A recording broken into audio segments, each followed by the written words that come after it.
What's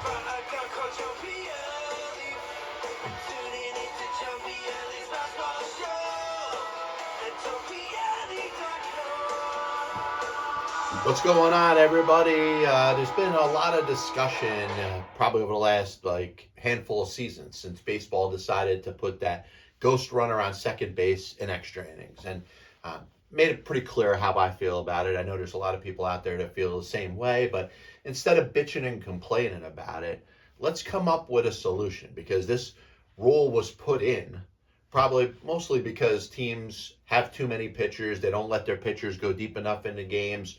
And you don't want to have that, 17, 18 inning game when you don't really have enough pitchers, and certainly don't want to stretch somebody out to where they get hurt. So all this I understand. So number one, first thing we're going to do, we're going to eliminate the ghost runner in extra innings.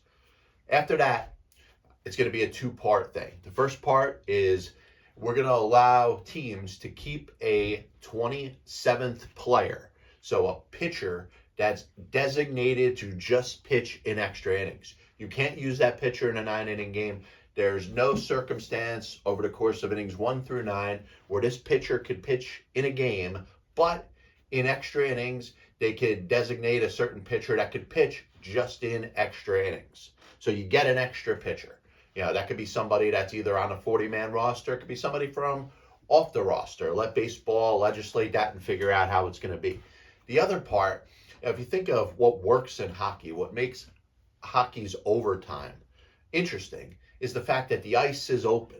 And I could do a whole other video about this. The only thing that the 3-on-3 overtime in the NHL can change to be better is if you make that overtime period 20 minutes instead of 5, and then maybe turn the game into a tie if for some reason you go through 20 minutes without somebody scoring. But as I'm focusing on baseball here, allow the 10th inning to play out like it is. So, you get one extra inning. It's just like, no ghost runner, nothing different. The 10th inning is played the same as innings 1 through 9.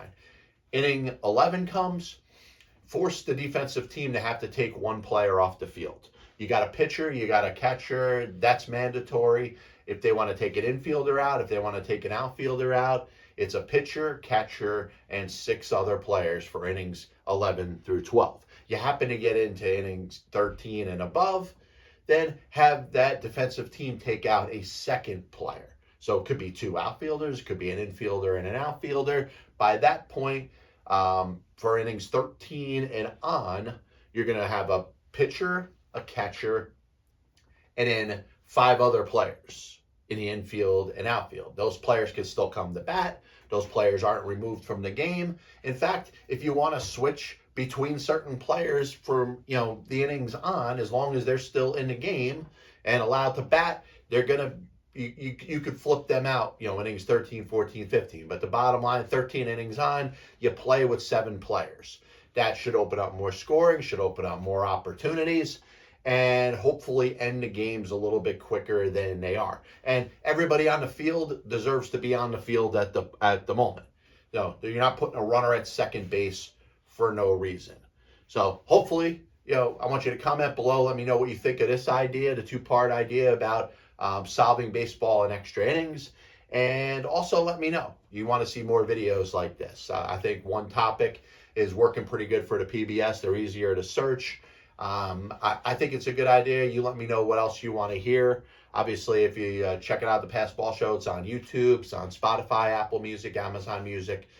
Comment below, like and subscribe if you want. God bless you. And as always, I'll see you on the other side.